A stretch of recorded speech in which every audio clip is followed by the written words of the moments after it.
Welcome to the DRF Sports Betting Podcast, brought to you by DRF Sports. America's most trusted name in horse racing is now providing sports bettors with exclusive data, analytics, previews, videos, and expert picks on all major sports. Bet smarter and have more fun doing it. It's the DRF Sports Betting Podcast, and now, your host, Sheldon Alexander. Ready, set, bet. This is the DRF Sports Betting Podcast, episode 2. Make sure you like and follow wherever you get your podcasts. As always, my name is Sheldon Alexander, and I'm your host. A reminder that we do this twice a week on Tuesdays and Fridays, talking football and gambling. This, of course, is a brand new project for DRF Sports. And if you're not familiar with us, Daily Racing Form has been around for literally over 100 years, giving you all the information, data, and analysis for your horse racing needs. But now we're taking over the sports betting world as well. Check out the website, drf.com/sports. Right now, Scott Gramling has the best betting angles and power trends for your NFL Week 1 matchups, including inside info on the Steelers and Bills, and of course, a big matchup between the Browns and Chiefs, just to name a few, in the DRF Sports Sunday six-pack. Check it out at drf.com/sports or on the DRF Sports YouTube page. But on today's podcast, I'm still hyped up after a crazy Thursday night matchup and where the Bucs failed to cover it against the Cowboys. Hopefully you were on the right side, but I feel like a lot of people are on that Bucs wave. But that's okay because there's so many more games to get to this weekend, both in NCAA and in the NFL. And for both of those games, I needed some help with my picks. So as always, I try to turn to my guy, Matt Russell, and beg him to come on anytime he can. And he joins us right now. And finally, we are here. The NFL season is underway thanks to a great Thursday night matchup between the Cowboys and Bucs. And I'm pleased to welcome my guy, Mr. Matt Russell from The Score, who's going to join us to chop up the rest of the weekend in the NFL. Mr. Russell, how you doing, man? Man, I'm fantastic. I'm a little groggy. I'm not sure I've been up and engaged in a sporting event that late in a little while.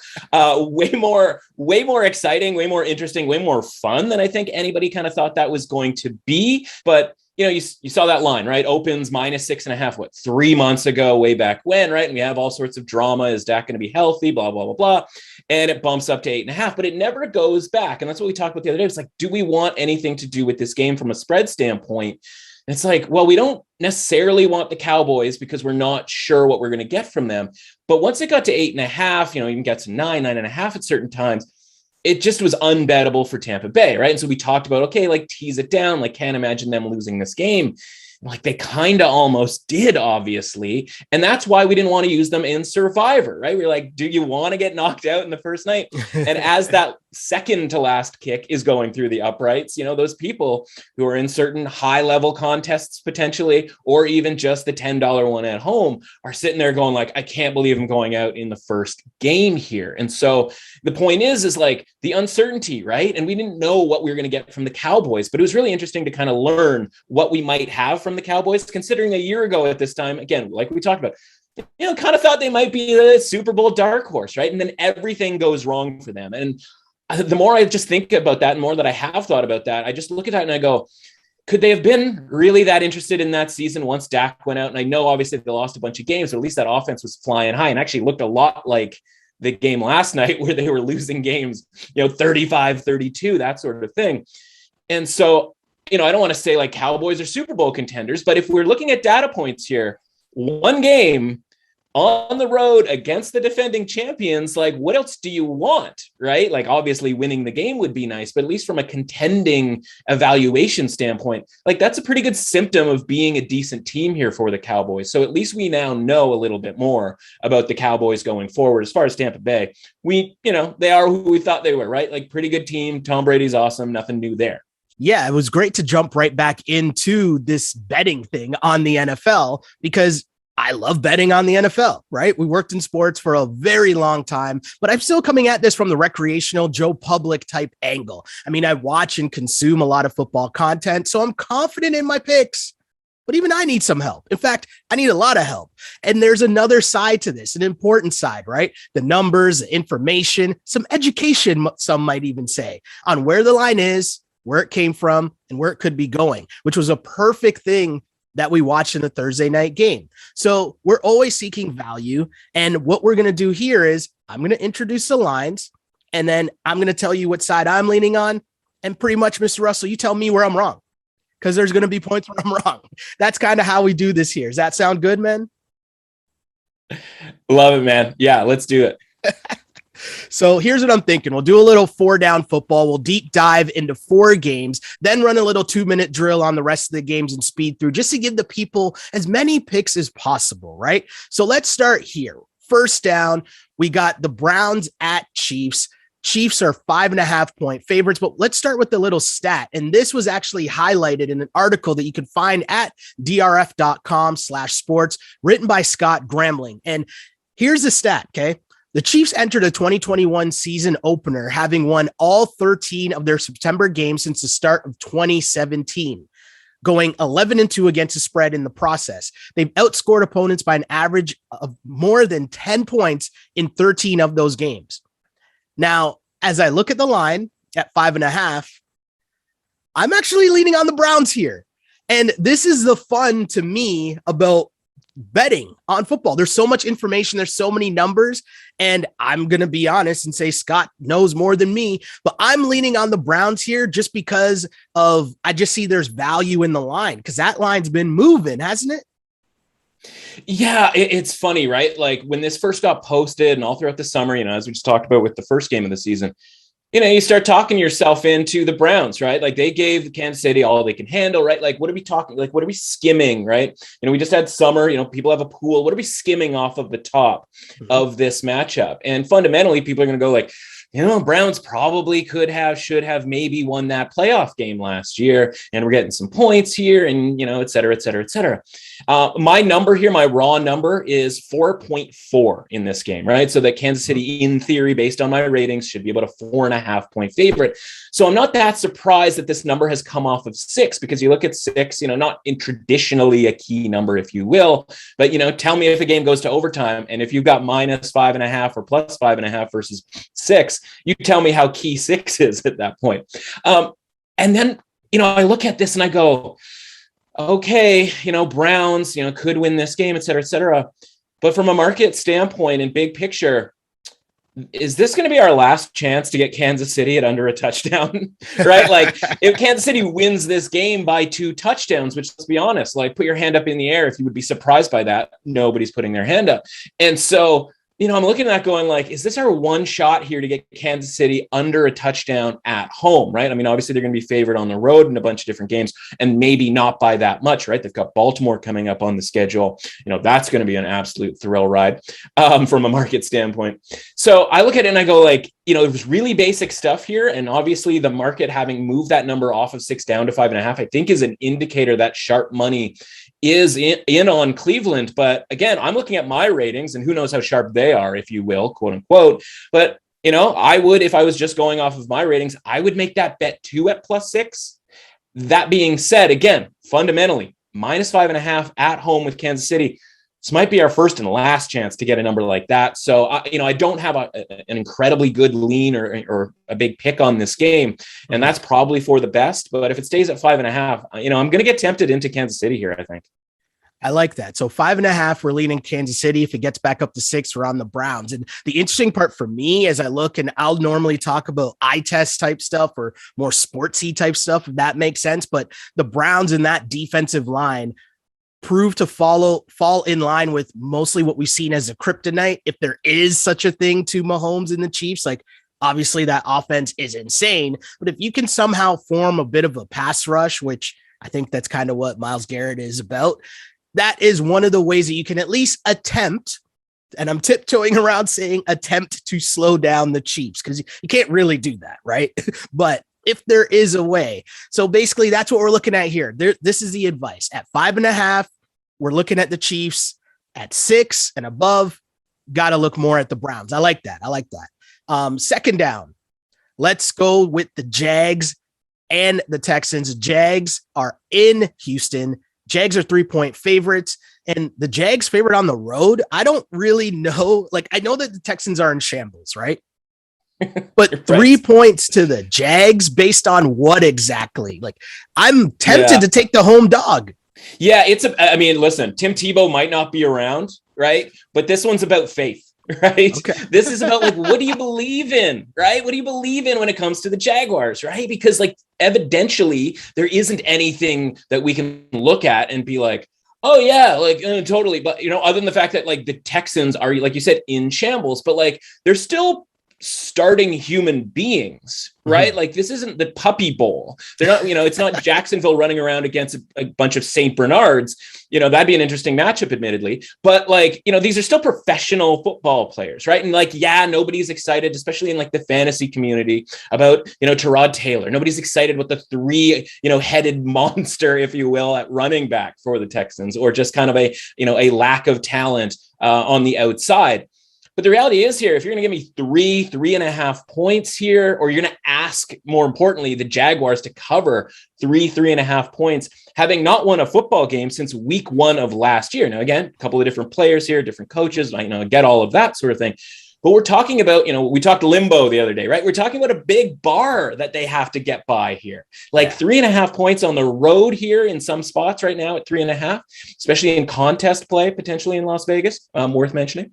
I haven't seen anybody who's like, yeah, Houston, like, I'll get in on this. And usually that's a pretty big red flag here. So, this to me is, back in the old days, right? We would talk about the sucker bet of the week, right? And it's not necessarily one that you absolutely have to bet the non-sucker side, but it's one where you just might want to walk away, right? You might want to Homer Simpson this thing into the hedge a little bit and just steer clear of. And it's funny that, you mentioned this as the second game, because it is kind of the second most interesting game in, like, totally the opposite way of Kansas City and Cleveland, right? And so I get why we're talking about it. It's just, for me, and, it's sort of lame 2 games in a row here to not have anything like super strong, but maybe the super strong thing is, it's like, don't get coaxed into Jacksonville, right? And again, they might win by 1 billion, and Houston might be as bad as we think they are.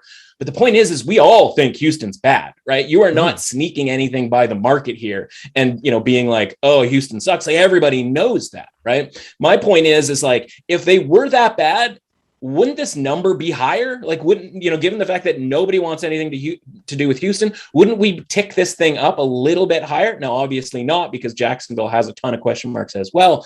But again, I just don't really want anything to do with this game, because I'm not willing to pay that price on Jacksonville right now until I see it. And we certainly, have no reason to think that they can cover a spread like that on the road. They're never going to be road favorites again. So, just think about that for a second. Why would I want to pay that price now, when I'm going to get them as a dog in a bunch of games later on this season? Yeah, like, that's the thing to me, picking them as road favorites. Like, I don't care who they're playing against. I need to see it first. And I'm going to say that a lot about this week, because it is week 1 and there's just things that it's a lot of chatter, but I need to see it in action. But let's head to third down here. And we're talking the Chargers are at the Washington football team. And this line has been swinging back and forth, but I have it as a football team -1. Now, the Chargers were favored in this game, and I was on the football team then. So, of course, I'm going to still be on the football team now, as it's basically a pick'em game. Early Fitzmagic. I mean, there's not going to be a lot of Fitzmagic games here. Who knows where they're going to come, but I would feel like they might come early. So I'm riding with the football team here. Tell me why I'm wrong. Yeah, I mean, this one, I do think you're wrong. Like, it took us long enough to kind of to have that. This is why we're here. And it's not necessarily anything that you said here, right? It's just my fundamental preseason ratings here. I have the Washington football team rated lower than the market. I have the Los Angeles Chargers rated higher than the market, right? So you throw those two things together, and it's going to create a bet, right? Nothing crazy, just a bet, right? We're going to win some, we're going to lose some, et cetera, here. But my numbers have this closer to 2-point favorites for the Chargers. Obviously, a little bit worried about the Austin Eckler injury here, but, they did pretty well. I shouldn't say they did pretty well, but they certainly had some experience playing without him last year. And there's certainly no guarantee that he's not going to play, at least at the moment you and I are having this discussion. So for me here, it's as simple as, you know what? If I'm really high on the Chargers this year, which I am, and I'm not as high as most people are, or the market is on Washington, it's kind of a no-brainer. Like I kind of have to bet the Chargers here. Now the line move, toggling back and forth from 1 point, that's not really that big of a deal. The only space where that's a big deal is in the teaser market, right? Because you can, depending on who the 1 point underdog is, you can bump them up to 7. So if you said to me, if the Chargers were -1 or -1.5, which, they touched at various points in the last couple of weeks, if you said, well, I grabbed Washington at +7, +7.5 as part of a teaser,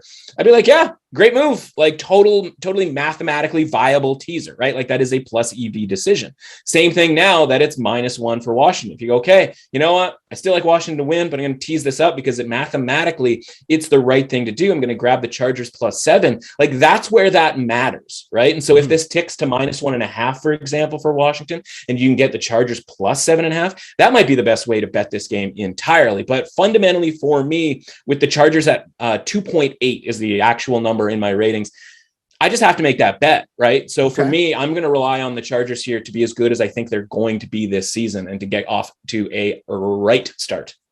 Can I just tell you for a second how much I miss this? Me giving out picks and you telling me, well, actually, what about this, and this? And then I come out on the other end and I'm like, you know what? You just convinced me. And there are times where I foolishly will not listen and will make fun of ourselves if I beg you back on next Tuesday or you'll send me through the tweets and tell me, I tried to tell you, but just being in the moment right now, as I just take in all that information and the numbers, I'm like, okay, I am switching that pick and I'm riding with the Chargers. I like it. Now, hey, 4th down. This is a big boy matchup. I would like to say this is a big boy matchup. You got the Steelers at the Bills. The Bills are 6.5 point favorites. I really like the points here. And the reason I like the points is because I feel like the Steelers have almost become the forgotten team. There's so much hype about the Bills because of the season they had last year. Everyone's on the Josh Allen train. I get that. I understand that. But I like the value here with the Steelers, especially early. 6.5 points is a lot of points. And for me, I like that. I like that knowing I will always bet on the Steelers being competent and having a good defense. So let's go. I'm in on the points. What do you think? Yeah, I'm right there with you, right? This number is way too high. And there's a bunch of different ways to handicap football games, right? Multiple ways to skin a cat, as they say. No offense to my cat. Hopefully he's not listening. When it comes to the Steelers here, right? Like we talked, or last in the last show about, just the idea that, like you said, everybody's sleeping on the Steelers and, everybody's sold out on the Steelers. We're not into the Steelers anymore. So this number is way too high. My number is 5.6, which again, isn't drastically high, but look at it this way from a market reading standpoint. This game went to 7 for like a hot minute a couple of weeks ago, and it was pounced upon. Right. So when we're looking at, a lot of people like to look at percentages and bet money and all of that sort of thing that, that different sports books and services release. And you go, okay, like, the fact that everybody is just kind of sitting there waiting for this number to tick back to 7 to unload again should tell you all you need to know about what might be the quote unquote right side in this game. Right. From a value standpoint, I'm on the Steelers here. The Steelers is an underdog. Mike Tomlin is an incredible underdog coach against the spread. Thing is, in his tenure, had that many opportunities, if you will, to be an underdog, right? He's the ultimate motivator type of a guy. They've had the entire summer. Imagine every single day in training camp, like, you guys are underdogs to the Bills, right? Like blah, blah, blah. And listen, last year, they were 2.5 point underdogs, I think it was, in Buffalo. Right. And nothing's really changed from a roster standpoint. The only thing that's changed is, Buffalo won a couple playoff games. Both of them were a lot dicier than I think most people sort of remember. And of course, Pittsburgh lost their home playoff game to Cleveland. And we all just decided that Ben Roethlisberger shouldn't retire and Mike Tomlin should be fired, which for that punting decision, maybe he should have been. But I might have been guilty of being one of those people. But the point is like, doesn't this game feel like a game that's way closer? Because again, maybe like the Cowboys, we've all just kind of buried the Steelers here way, way too soon. And Buffalo might win this game, and they might do so comfortably. But when we're talking about that many points against a Steelers team that is not done yet, I don't think. I think this is just a have to take the points type of situation, but I'm like everybody else, or not, I shouldn't say everybody else, but I'm like that sharp money that came in on that +7 when it was available for like 10 seconds earlier this summer. I'm sitting here waiting for this thing to go to +7. And when it does, I'm going to try to pounce as well. And hopefully I can get that 7 points. I like it. Take the points. Love it. Let's switch gears a little here and pick up the little pace. We'll try to get a few more NFL picks in here. Little 2-minute drill. We won't spend too much time on any of these games, but let's kind of race through here. We got the Jets at the Panthers. Panthers are 4-point favorites. I like the Panthers' weapons, and I just can't take the Jets on the road. I will not take them seriously, especially with the rookie QB, until I see it. What do you think? Absolutely. And I'm going to get a little spicy on this one, right? And, I don't know how many people out there are Survivor people. I imagine everybody is, because who isn't in a Survivor pool? This is my pick this week in Survivor, right? You got to zig when other people are zagging. I fully expect some of these other 7.5-ish point favorites to be more popular, but you got to, like I said, you got to zag when other people are zigging. And so my number here for Carolina is 5.6, as in they should be favored by 5.6. You saw that number. Obviously 5.6 isn't a real number, but 5.5, and you saw that number get to 5. Took a even cameo appearance at 5.5. Even there were some 6s as well. But I can understand why people would want to grab 6 with the Jets here. Fundamentally here, listen, rookie on the road, quarterback, coach, half the Jets team. The Jets defensively, I don't think have fixed anything. I think Carolina is going to have the sort of surprise offense this season. Maybe it's not going to be that much of a surprise with offensive coordinator Joe Brady that everybody loves so much. So, maybe it's, temper the concept of a surprise. But yeah, to me, it's Carolina here, and I don't even really mind laying the points. Obviously, we're going to try to lay as little as possible when it comes to the points. There's some 3.5s available now, right? And so I would take that and I would hand that to the Jets and say, you know what? If you two guys, Wilson and Saleh can beat me on the road as rookies in your position, more power to you.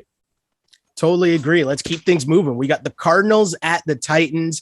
Titans are 3-point favorites. I'm noticing a trend here, but I'm on a lot of the home teams, but 3 seems kind of low here to me. Am I the sucker? And I referencing that, not knowing your answer, but I feel like this is almost too easy. Yeah, it's funny, right? Like my numbers make Tennessee 4.4, right? So they should be favored again by 4.4 or 4.5 if you're going to round to the closest actual number. But this is one where I'm going to go against my own numbers here. Ooh. I like taking the points here with Arizona. Again, I feel like this is a game they can win outright. I'm going to have the Cardinals in money line as a money line underdog here in some round robin parlay type stuff going on here. We saw in the summer, right? The Julio Jones hysteria. The summer is hilarious when it comes to football, right? Julio Jones gets traded and it's like, well, season's over. Well, look out for Tennessee. And people are photoshopping him with AJ Brown. They're in a buddy cop movie, back to back, both looking super jacked. And it's like, well, this team can't be stopped. Well, of course, Julio Jones, banged up. Do we know if he's going to play? Is he going to be all that relevant? All of that sort of thing. And in all of this, right, the line for this game that has existed all through this time never really moves, right? It doesn't go up to 3.5 or 4. People, the market, or at least sports books, look at that move and go, okay, right? And that's the difference between, like you say, Joe Public getting all excited about Julio Jones and then the actual point value to him being on the team relative to a replacement player, right? Like a Corey Davis, right? The guy who was in that spot last year. So long story short here, I don't know that there's necessarily all that much of a home field advantage here. So while that is built into my number, I think that might cause a little bit of a flaw here in my number. And so I'm going to take Kyler Murray, that whole crew. I think they're going to show some improvement on defense, whereas I'm not that sold on it from Tennessee. And I think Tennessee might take a step back offensively, whereas Arizona might take a step forward offensively. Both of these coaches, I don't necessarily trust to make the right decisions when it comes to fourth downs and timeouts. Maybe have a little bit more faith in Vrabel here. But again, if you're going to give me 3 full points here, I'm going to take my chances with the Cardinals. No, that's fair. I understand that. I'm rolling. I'm going to roll here early on with the fresh Derrick Henry and see what's going on here. If they can just pound the rock, so to speak, here early on and see how that's going. But let's keep it going. We got the Eagles at the Falcons. Falcons 3-point favorites. I don't know what to make of Jalen Hurts and the Eagles this season.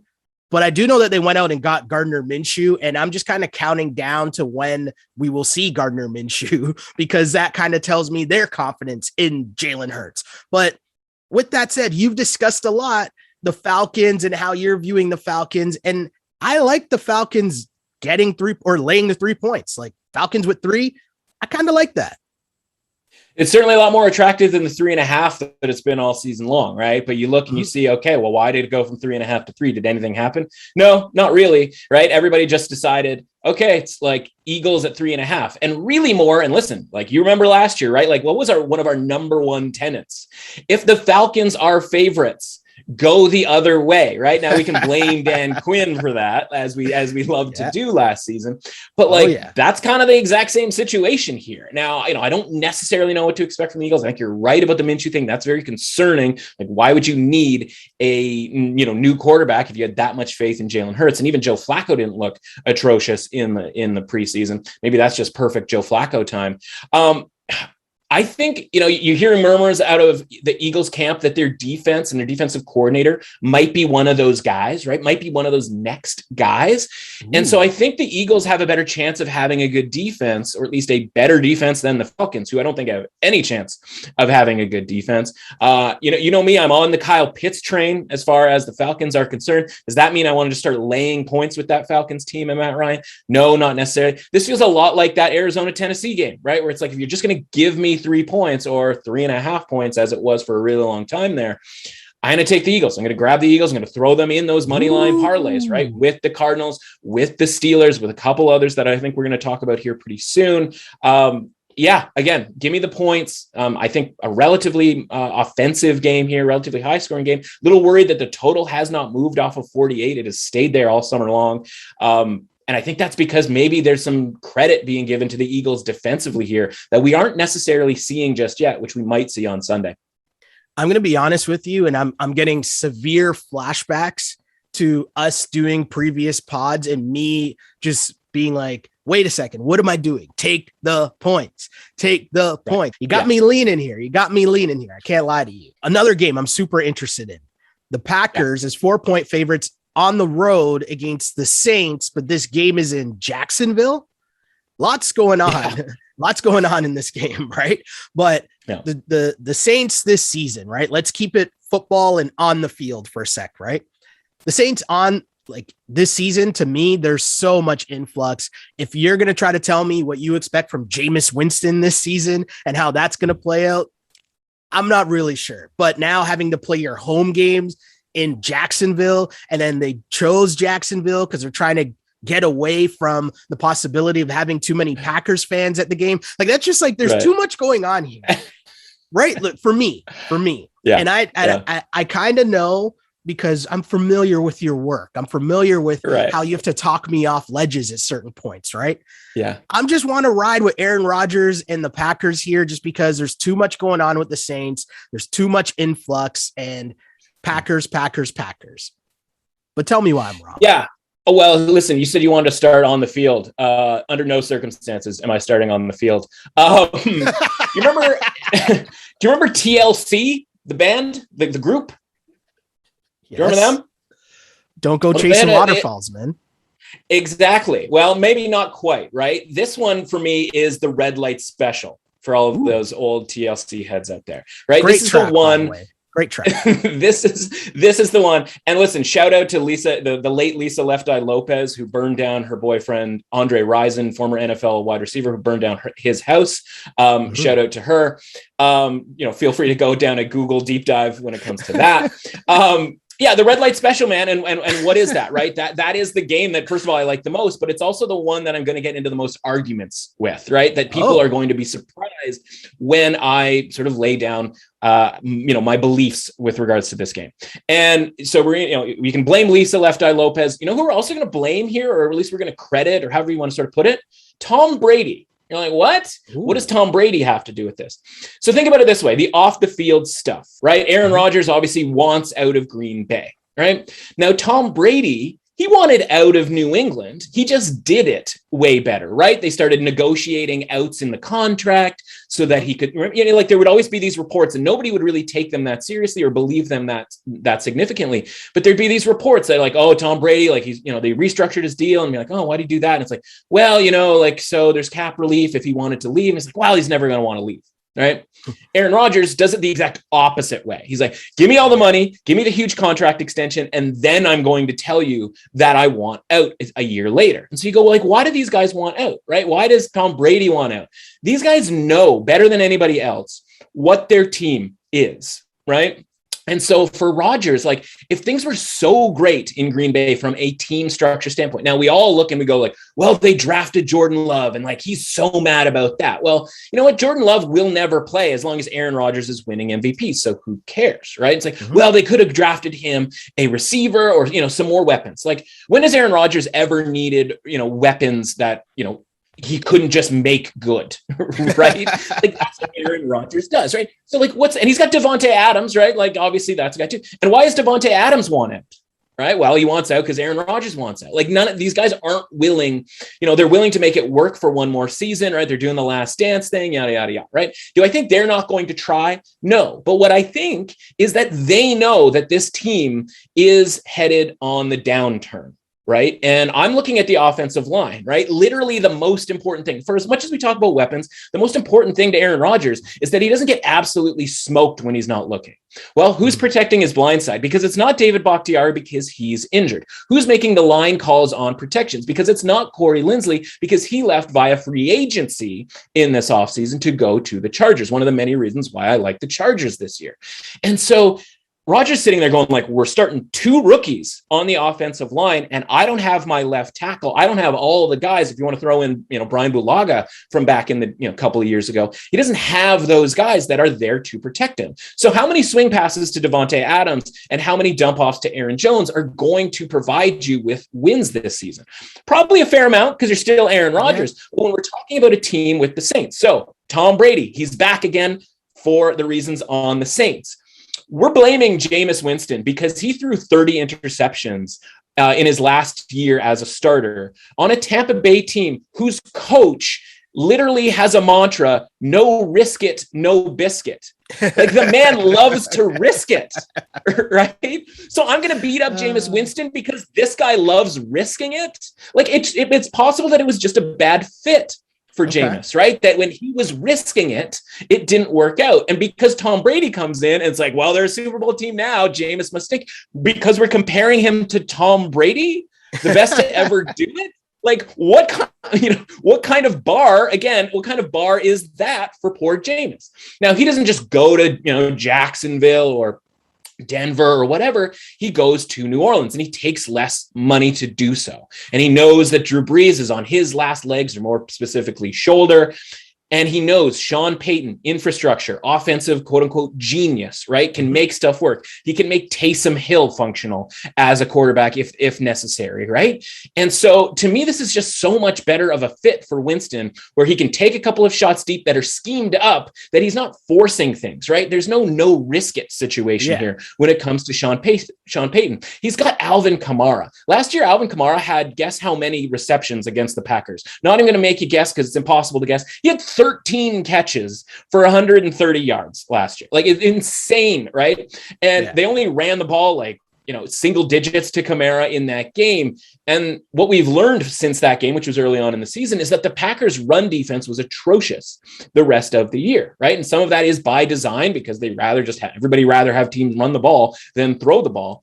And so I'm looking at this game going like, Winston's got Kamara, who, out of sight, out of mind, because he didn't play in the preseason. And then, we're not thrilled with the weapons that he has on the outside because we don't, they're not household names. But like, what did Michael Thomas do that was all that great last year, right? And they still made it work to the tune of a home playoff game that maybe if Jared Cook doesn't fumble against Tampa Bay, we're having a completely different conversation about, where the Saints ended up being at the end of that year, and certainly where the Bucs ended up at the end of that year. So, I just look at this and I go, offensive line for Green Bay, not very good. offensive line for the Saints, really good. So we're talking Jameis Winston with some time back there and with a safety valve, if you will, in both Kamara and his coach to scheme him up some open throws, which Jameis can make, right? He can make open throws. A lot of pro quarterbacks, especially ones that won the Heisman Trophy and that were drafted first overall, can make. So for me, you're going to give me 4. It was at 4.5 at one point. So I think there's a little bit of an indicator there that came off of the 4.5.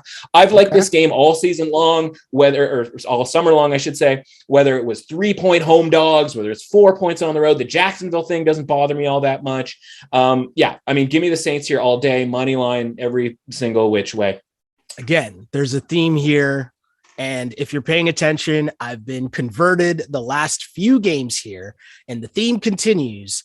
Take the points. Am I wrong? Am I right? Like, not by rule, but yeah. No, not by rule. No. Whoa. Pause. Take a stop. Yeah. Full stop here. I'm just talking about, as we discuss these last few games here, sometimes I'm noticing the trend that I have to catch myself on. And it's like, hey, we're on a run here. Let's just, notice the theme, acknowledge the theme here as we keep things moving here, right? Speaking of, though, Bears, let's move on. Primetime games, we always love that. People always love sitting down and you're either chasing or you're trying to add on to your winnings, right?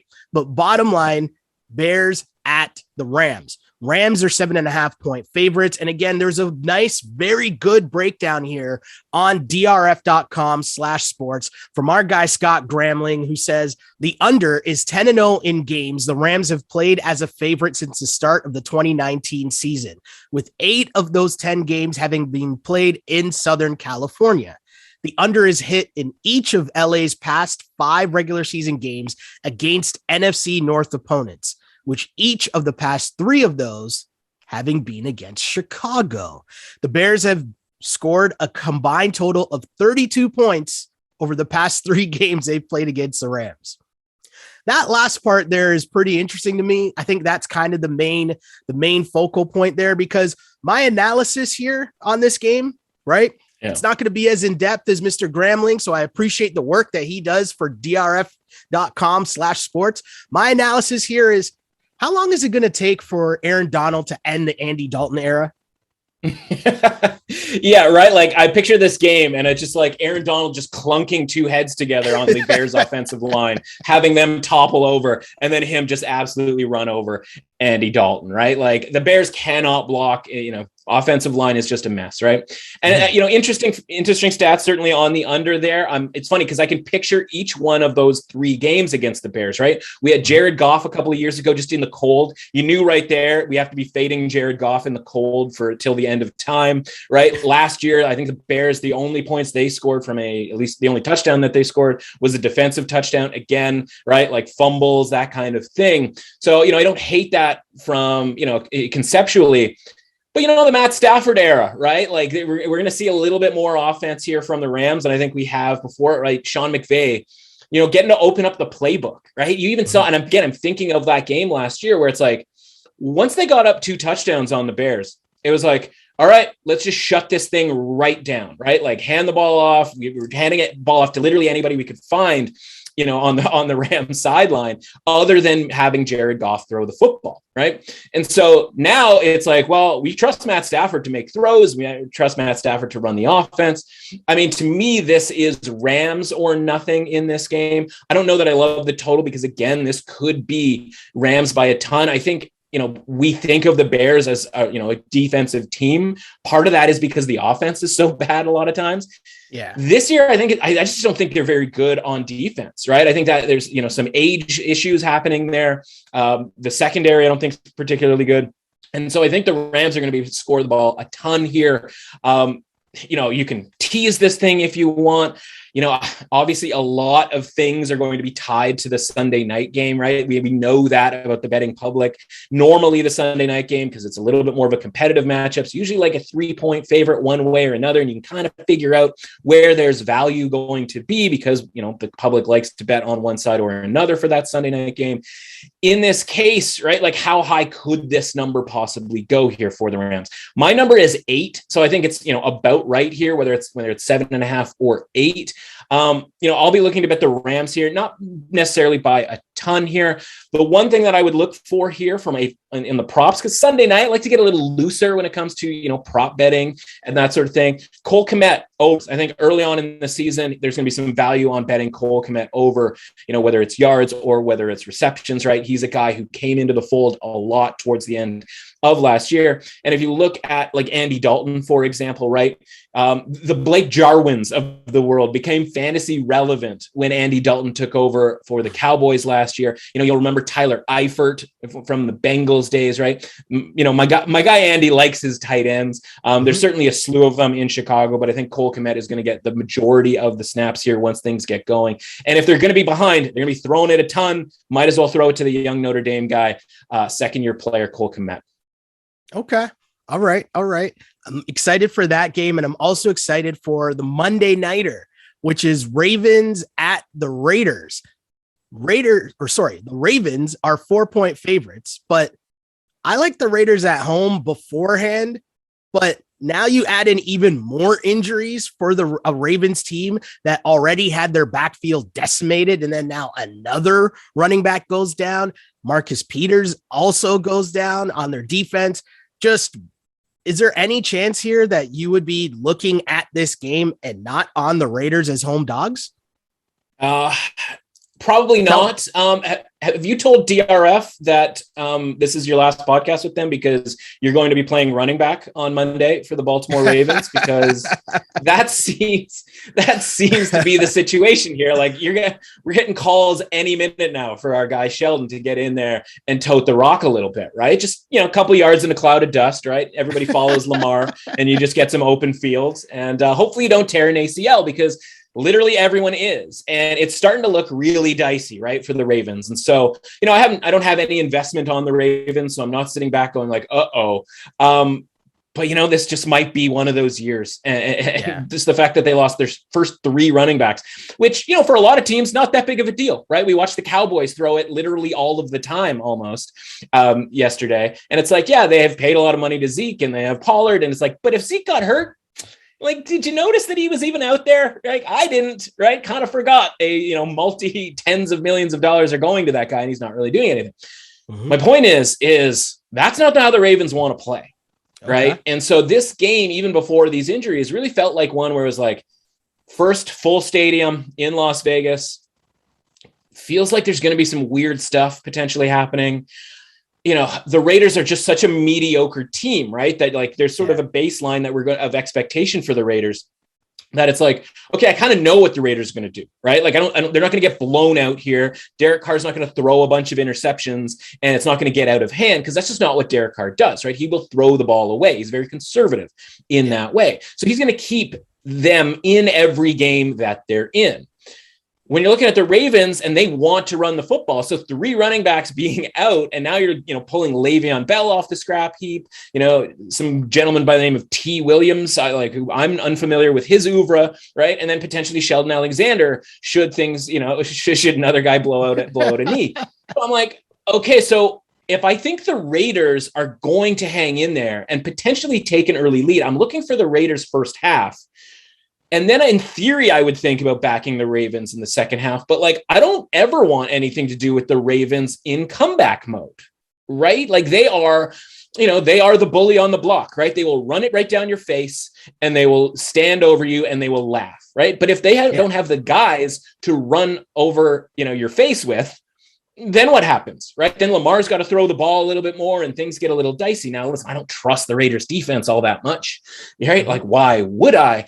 That being said, right, like this feels like that one game, right? And like we can call it like the one night in Vegas type of a game here. This time it's literal because it's in Vegas where you go out and like you wake up the next morning and like there's a couple hours that you can't really trace to what you were doing necessarily or where you were, hangover style. And you're like, did somebody take some pictures? Somebody can, was somebody with me? Can you tell me where I was between the hours of blank and blank? This is one of those games where on Tuesday, we're going to be like, I don't know what happened from like 9 till 11 last night, but somehow the Raiders won that game. Like that just feels like that game. Now I realize that's not really, a ton of analytical evidence there to get you all that excited about this. And listen, all things being equal, I have Ravens minus 5.2 as with my ratings. It's not like there's a ton of value necessarily, and who knows how to rate the lack of running back situation here. But yeah, I mean, for me, like, I can't bet the Ravens, certainly not. I'll be looking for a first half on the Raiders. Maybe we can get a full 3 on the first half. That would be sweet. Okay. But yeah, to me, it's Raiders or nothing. I like it. And for our first like Friday pod, I like this kind of flow we got going here where we're hitting a bunch of NFL games, the games that, we have either strong takes on or games that we want to make sure we get in. But we also want to be able to fit in some NCAA because college football still is massive, massive, massive and so much fun. So let's mix in a little bit of college football and a little campus rush here. We got some big games this weekend. Give me just your quick take on these games here. Iowa at Iowa State. Iowa State, 4.5-point favorites. What do you got here? Yeah. If you think we were going to get out of this podcast without talking about the Cyhawk, you are sadly mistaken. All of our listeners out in Iowa, shout out to them. This is it, right? This is the game of the year in Iowa. This isn't so interesting, right? Because the Cyclones are favored by 4.5 points. And if you just did the thing where we look back to last week and the Cyclones are barely getting by Northern Iowa for the millionth year in a row, it seems. And Iowa is just picking off Michael Penix for Indiana. They get a big conference win, right? Blowout. And you go, blowout here, really tough time here.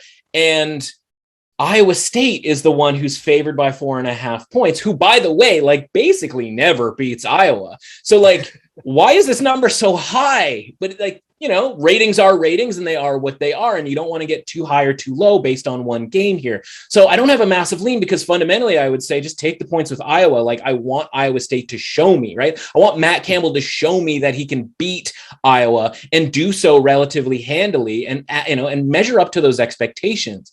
That being said, right, like the number is trying to tell you like Iowa State should win this one and relatively comfortably. It's just not something that I want to get too deep into. I like it. What about Oregon at Ohio State? Ohio State, 14.5-point favorites. Are you rolling with the Ohio State University? I'm definitely not doing that. I'm not sold yet on CJ Stroud. They got away with one, I felt like, against Minnesota because they were able to get big plays, right? Every time they scored a touchdown, it was like 60-yard touchdown. A guy is running through the secondary like a Swiss boy through a meadow and just having the time of his life. And all of a sudden he's in for 6. And you're like, oh, and then Minnesota like grind. And like they would score. And so, I wasn't that impressed with CJ Stroud. The big thing here, and listen, I'm not breaking any news here. Kayvon Thibodeau, right? Probably the best player on the field. Oregon defensive lineman. Is he going to play? Is he going to be effective? Because if that's the case, then I think Oregon has a chance here to keep this game close. Again, I'm the weirdo who looks at this line and goes like, yeah, 14.5. Like that looks really good. But like, why are you giving me that half point? Right? Like, why? Like, you're just begging me to take Oregon here, aren't you? And like, yeah, I probably am because I'm not that high on CJ Stroud. And I think the Oregon defense won't be giving up the big play touchdowns. And we're going to force CJ Stroud here to like get, matriculate the ball down the field, if you will. So like, yeah, I'm going to take that. But like, I look at that number and I'm like, that's suspect. You guys are sneaky over there in sportsbook land. Very sneaky, very sneaky. And that's why it's on us to try to find that little value, find our little ins where we can get them. What about Utah at BYU? BYU home dogs to the tune of 7 points. Yeah. Holy war alert. Again, right. This is the Cyhawk version of Utah at this point, right? How am I not supposed to take the 7 points at home with BYU, right? Like, again, things that it feels like I'm getting suckered into here, right? Taking the dog in all 3 games just feels like somebody coaxed me into something that maybe I shouldn't be involved in, right? So like, again, this is the cliche. Let's roll some cliches out here, right? Throw out the records, like throw out the numbers when these two get together, all of that sort of thing here. So yeah, I'm like, you're going to give me a full 7 here in the Holy War. I'm going to take it. It doesn't matter, whether it's Utah at home, whether Utah's getting the 7 on, in a good season for BYU, whatever. Like I like, Utah this season. Now, this is not me saying like Utah is overrated or anything like that, but like, if you're just going to give me 7 points here in an absolute fist fight, like I'm going to take them. Okay. NC State at Mississippi State. Mississippi State also underdogs, 2.5 points. What are your thoughts here? Yeah. Well, full disclosure, we're going to take everybody behind the curtain. Is this a big game? No, not really. But did I request it to be in the category of big games? Yes, I did. Right. This is the only thing I was like, hey, can we include this in big games this week? One, because it's nice to get to a fourth big game. Listen, I think there's a very good chance NC State is sneaky, really, really good. Right. And I am on the fade of Mississippi State train, and I have been for a while. Worked out nicely. Congrats to them for making like a 3-touchdown comeback last week against Louisiana Tech at home, ringing out the cowbells as though they accomplished anything. Should never have been that close. We were fine taking the billion points that we had with Louisiana Tech. So yes, I mean, if that doesn't happen, we would be probably getting NC State as an underdog. But as long as we're getting it under a field goal, I'm happy just kind of riding out this NC State train here to see where it goes. Now, maybe I'm wrong, and maybe they don't end up giving Clemson a game down the road and have that sort of opportunity as the second best team in the ACC. I'm just willing to find out, and I'm willing to find out with a team that I'm already into fading here in Starkville with Mississippi State. All right, so that was for our big games, but people love getting more picks, so let's get them some more picks in a quick fashion, a little something we call the hurry up offense. What else do you got for the people? Sure, actionable content, right? People love it. Florida Atlantic -7. Last week we were on them against Florida. They just hung in there. I think they're better than they may have looked last week. You know, I was sort of quote unquote proud of them for being able to score a little bit against the Gators there. I think they take care of business this week, -7. Rutgers under a field goal, excuse me. I don't understand why that's the case. I think Rutgers actually might be pretty good here. Rutgers -2.5 to play there. Illinois, a team that I have been sort of bouncing back and forth on, right? Like I was on them against Nebraska. I faded them hard last week against UTSA. I'm going to be back on them, right? I'm not going to blame them for that UTSA loss because I think UTSA is good. So if the market's going to blame them and they're going to make them 10-point underdogs at Virginia, I'm fine with that. I'll take Illinois +10. Then there's sort of a conceptual one, right? There's a bunch of teams that had really big games last week, right? Really big brand names. And now they have to play kind of lower competition, specifically against the MAC. So Miami of Ohio +19.5. Ball State +22 and Toledo +17. They are all playing teams that played really, really big games and, you know, either came close to winning in the case of Minnesota or won in the case of Virginia Tech or went to overtime super late in Tallahassee in the case of Notre Dame, right? Very sleepy spots the following week. So we're going to take all the underdogs in that situation. Tennessee +3.5 at home against Pittsburgh. Not sure we know enough about those two teams to know that Pittsburgh should be a road favorite. And my absolute favorite one, unfortunately, this is one where it's like, you know what, just make the bet, go to bed, wake up the next morning and hope for the best. Hawaii +11 at Oregon State. I don't know what Oregon State did to deserve to be double-digit favorites here. Well, last we saw of Hawaii in a meaningful way, they were getting trucked by UCLA. Guess what? UCLA is really, really good. Oregon State isn't. We got a money line here potential of like +300 with Hawaii. Going to try them on the money line. Certainly going to take the 11 points. Going to wake up. Hopefully our accounts are flush with cash. I love it. I love it. Action, action, and more action. As always, brought to you by Mr. Matt Russell. Thank you so much for joining us again, giving us all the ins and outs and the added information that I need to help me with my picks. We got you covered with NFL and some NCAA action. And of course, for any live movements, make sure that you go to drf.com/sports for all the information or line movement that could happen between now and kickoff. But for you, Mr. Russell, anything else that we might have missed or that you might want to give out to the people? Where would they be able to find that on social media? Yeah, everything on my Twitter feed, right? At @MRussAuthentic. I'm linking to articles from my work over at The Score and also just handing out picks and then just lamenting those picks, right? Celebration and commiseration is what we're all about, right? We're going to celebrate the wins. We're going to commiserate the losses. We're going to do all these things together. And we're going to have a great time doing it because it's football season. And honestly, on a week-to-week basis, I'm just jacked up about it. So fired up, and I love it so much too. And if you want to hit us up, let us know where we're wrong, where you think we're right. Anything you want to hit us up with about any of these games, do so on social media. But again, Mr. Russell, thank you for joining me, man. Really appreciate it. Always a pleasure, my friend. Anytime. Thanks again to Matt Russell of The Score for joining me here on the podcast. And what more could you want? Some NFL picks, some NCAA picks. We got you covered no matter what. But for more information, don't hesitate to go to drf.com/sports or follow us on all the social media feeds. We want to hear from you. If you like what we said, you didn't like what we said, but also to get more DRF content, let us know and follow on Instagram at DRF Sports and on Twitter at DRF_sports. That's all we got for this week. But remember, you can join us here on the DRF Sports podcast twice a week, Tuesdays and Fridays. We got you covered. So I'll be right back here. And if you need anything from me, you want to chirp me on the picks, tell me where we all made some money, you can follow me on Twitter at Sheldon Alexander or on Instagram at Sheldon Alexander. That's all we got for now. But until next time, see ya.